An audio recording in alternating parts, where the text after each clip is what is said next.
South Africa ndugu ya mswafa Oktoba kuchokoza ile basa anatumwa na baba mswafa Oktoba chokoza Andros Garage wanatungamirirwa na baba Grane mswafa Oktoba Cosmos Eat Honey Chew Diesel Depot Scrapyard Marinasi wanatungamirirwa na baba Eminem masaa mawili Eriponeso masaa mawili Nda kutenda kuti takauya nemusi wechitatu nemwana wedu achirwara semhuri. Nda kutenda tikauya nemusi wechitatu nemwana wedu achirwara. Airwara iko.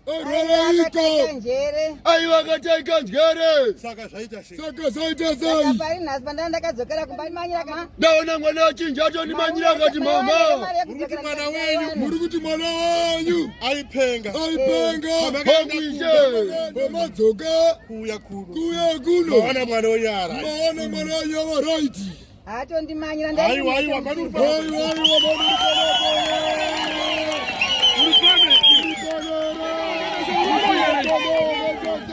Muri kuti mwana wanyu airasika pfungwa. Pamwishe. Karabasai. Makore maviri. 2 years. 2 years. Ari kupi. Uya pano stavi. Manya tuonde. Aiwa tendai ngari.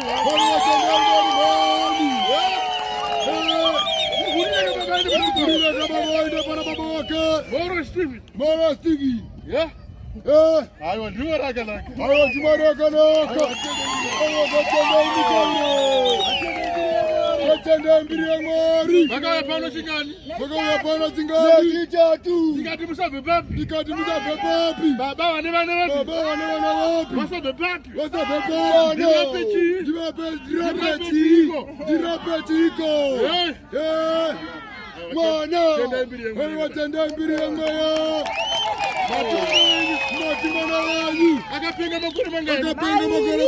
Maviri. 2 years. Zvapera mauya musi wechitatu. Zvapera tauya musi wechitatu. Pura. Aiwa atende Mwari.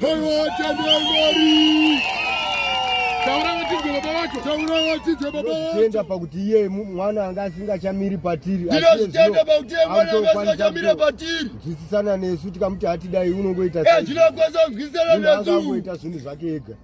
Tinotenda. Munotenda nazvo. Munotenda nazvo. Akasakwanisa kumira pamuri apa. Akasakwanisa kumira pamuri. Akasagare pane vamwe. Akasagare pane vamwe. Airakamira so. Ichagwani. Nasapora. Aiwa tenda mbiri ya Mwari.